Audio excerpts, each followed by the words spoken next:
Hi friends, ఈ మధ్య కొందరు కస్టమర్స్ అన్న మీది సర్వీస్ ఛార్జెస్ చాలా ఎక్కువ అంటున్నారు. వాళ్ళకి నా తరపున ఒక విషయం చెప్పాలనుకుంటున్నాను.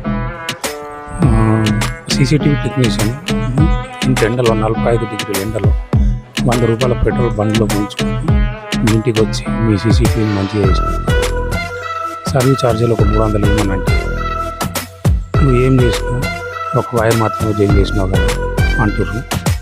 మీకు ఒక 2 విషయాలు చెప్పాలనుకుంటున్నాను. టెక్నీషియన్ ఆ ఒక్క వైర్ చేంజ్ చేయడానికి ఇంత ఎండలో వచ్చాడు, అది first point. And second point ఏంటంటే సీసీటీవీ వర్క్ నేర్చుకోవడానికి అతను తన లైఫ్లో ఎంతో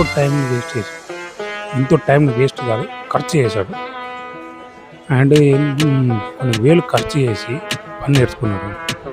అంతేనా కదా మీరు చెప్పండి?